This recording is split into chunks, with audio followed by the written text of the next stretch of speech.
Wicket পাইলাম কি পাইলাম না ওইটা থেকে আমি এক্সিকিউশনে বেশি ফোকাস করার চেষ্টা করি। ফ্র্যাঞ্চাইজি ক্রিকেট থেকে ইন্টারন্যাশনাল ক্রিকেট অনেক বেশি টাফ। না, আমরা সিলেটে আমাদের ফার্স্ট ডে ম্যাচ আমরা রংপুরের সাথে খেলেছিলাম, 200 পাস করেছিলাম। ওই ম্যাচটা আসলে আমাদের যেতে উচিত ছিল, because any kind of wicket 200 is very effective run. আপনার 200 করাটা এতই ইজি না, 200 চেস করা। সো ওই ম্যাচটা আমাদের গেটেবল ছিল, আমরা জিততে পারতাম ওই ম্যাচটা। বাট ইটস ওকে, এটা চলে গেছে। আমরা আমাদের নেক্সট ম্যাচগুলোতে ফোকাস করতেছি। আমাদের নেক্সট ম্যাচ ঢাকার সাথে আছে। টিমের সবাই খুবই কনফিডেন্ট ইনশাল্লাহ। আমরা ইনশাল্লাহ আবার ব্যাক করবো ইনশাল্লাহ নেক্সট ম্যাচ থেকে।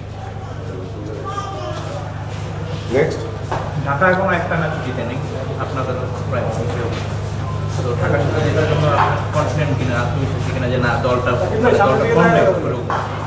অথবা বলো না আমার আশাবাদ আছে কিনা ভিতরে? আসলে টি-20 খেলাতে আমি কখনোই বড় নামে বিশ্বাস করি না। টি-20 খেলাতে যে কোনো টিমকে যে কোনো সময় হারাই দেওয়া পসিবল। সো আমরা কোনো টিমকে লাইটলি নিচ্ছি না, আবার কোনো টিমকে আমরা প্রেশার হিসেবে নিচ্ছি না। ঢাকার সাথে ইনশাল্লাহ আমরা কামব্যাক করবো ইনশাল্লাহ।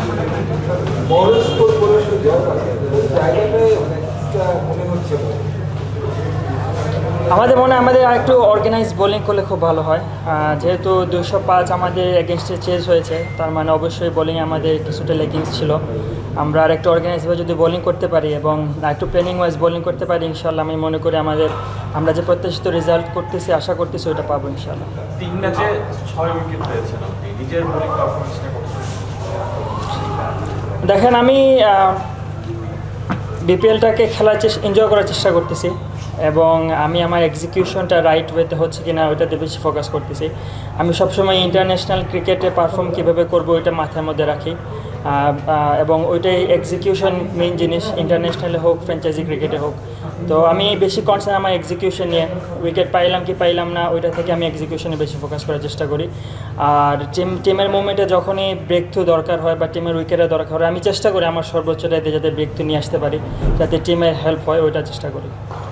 আপনার বোলিং পারফরমেন্সের সময়, বোলিং করার সময় বোলিংয়ে তো একটা জুটির প্রয়োজন হয়, মানে এক প্রান্ত থেকে আপনি বোলিং করছেন, অন্য প্রান্ত থেকে আরেকজন বেটার বোলার, ওই জায়গায় কোনো গ্যাপ দেখেন কিনা আপনার দলে? না, দেখেন, আমাদের যে বোলিং লাইন আপ, আমাদের বোলিংয়ে অনেক ভালো আমি বলবো, কারণ টপের মতো একটা এক্সপিরিয়েন্স বলার আমাদের এখানে আছে। সে সব ধরনের ক্রিকেট খেলেছে, ইন্টারন্যাশনাল ফ্র্যাঞ্চাইজি। আমাদের বোলিং আমি কখনোই খারাপ বলবো। আলামিন ভাই অনেক এক্সপিরিয়েন্স একজন বলার, ন্যাশনাল টিমে অনেক সার্ভিস দিয়ে গেছেন উনি। সো আমাদের বোলিং লাইন আপ যথেষ্ট ভালো এবং আমি মনে করি আমাদের ওই যে আমি আগে বললাম আমাদের অর্গানাইজেশন বা আরেকটু প্ল্যানিং ওয়াইজ যদি আমরা বোলিং করতে পারি, আমি মনে করি যে অনেক ভালো রেজাল্ট আমরা করতে পারবো ইনশাআল্লাহ। পেস বলাররা দারুণ করে, আর হচ্ছে স্কোর বলে পেস বলাররা ভালো হচ্ছে। আপনি কেমন, আপনি সেই সাথে আছেন, তো আপনি কতটা মানে কমফোর্ট ফিল করছেন এই উইকেটগুলোতে, মানে পরিবর্তন আসছে কিনা আপনার কাছে, কী বলেন? আমার কাছে খুবই ভালো লাগতেছে যে আমরা ট্রু উইকেটে খেলতেছি। ইভেন ঢাকাতেও আমরা ট্রু উইকেটে খেলছি, সিলেটে আসার পর আমরা ট্রু উইকেট পাইছি। এটা খুবই ভালো একটা দিক, কারণ উইকেট যত ভালো হবে বলারদের কন্ট্রোল তত ভালো আসবে, বলারদের মার্জিন অফ এরর তত কম থাকবে, বলাররা তত টাইট বোলিং করার চেষ্টা করবে। এতে আমাদের স্কিলের লেভেলটা অনেক বেশি বাড়বে এবং আমি খুবই এনজয় করতেছি এই বিপিএলটা। আমি অনেকে শুনতেছি বাউন্ডারি ছোটো বলে ডাজেন্ট ম্যাটার।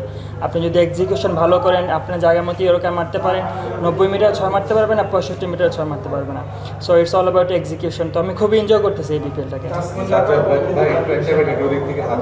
তানজিম, যদিও দল সবার আগে, তারপরে ব্যক্তিগত গোলের কথা জানতে চাচ্ছি। সামনে তো চ্যাম্পিয়ন্স ট্রফি, নিশ্চয়ই আমাদের পেসাররা যেরকম রিদমে আছে, বিশেষ করে ইয়াং পেসাররা এবং তাসকিন সবাই, তো কী আশা করছে না আসলে আমাদের পেস ইউনিট এবার কত বড় হুমকি হতে পারে অন্যান্য দেশের জন্য?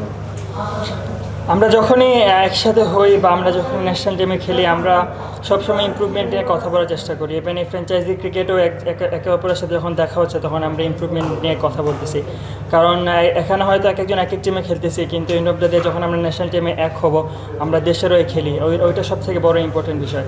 সো যারাই আমরা আসি এখানে, আমরা সবাই কমিউনিকেশন করতেছি এবং নিজের ইমপ্রুভমেন্ট যতটা বাড়ানো যায়, কারণ ফ্র্যাঞ্চাইজি ক্রিকেট থেকে ইন্টারন্যাশনাল ক্রিকেট অনেক বেশি টাফ। ইন্টারন্যাশনাল ক্রিকেটে অনেক কোয়ালিটি ব্যাটসম্যান থাকে, উইকেটগুলো আরও ভালো থাকে, আউটফিল্ড অনেক বেশি ফাস্ট থাকে, ওইখানে আপনি মার্জিন অফ এরর খুবই কম থাকে।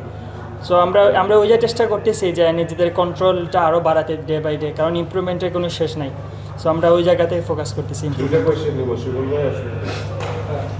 আজকে ডিভাইস জনাদের সাথে মানে আপনাদের মধ্যে কথাবার্তা হয় কিনা এই পারফরমেন্স নিয়ে কিছু বিষয়গুলো বললো তো বলতে এটাই উত্তর দিন। এটা উত্তর দিতে পারবে। অন্যান্যবার আমরা বিপিএলে যেমন দেখি যে স্পিনারদের একটা আধিপত্য থাকে কিংবা বিদেশিরাও ভালো পারফর্ম করে থাকে, সেই জায়গাটা থেকে মানে বর্তমানের বিপিএল আমরা রানিং বিপিএলে দেখছি যে পেসারদের যদি টপ উইকেট টেকার তালিকায় দেখা যাচ্ছে ম্যাক্সিমাম পেসার, সেটা কতটা স্বস্তি আছে পেসার পাশাপাশি দেশীয় বোলারদের জায়গাটা? অবশ্যই এটা অনেক ভালো একটা দিক, অনেক এটা আমাদের কনফিডেন্স লেভেলটা বাড়াবে, যারা পেস বলার তাদের কনফিডেন্স লেভেলটা বাড়বে।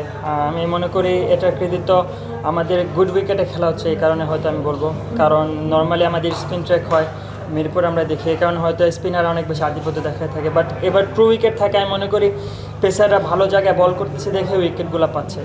সো এটা আমাদের কনফিডেন্স লেভেল বাড়াবে এবং আমি মনে করি এটা আমাদের ইন্টারন্যাশনাল লেভেলেও হেল্প করবে, কারণ ইন্টারন্যাশনালে সবসময় ট্রু উইকেট হয়ে থাকে, ইন্টারন্যাশনালে খুব কমই ট্রিকি উইকেট দেখা যায়। সো এটা আমাদের বোথ ওয়েতে হেল্প করবে।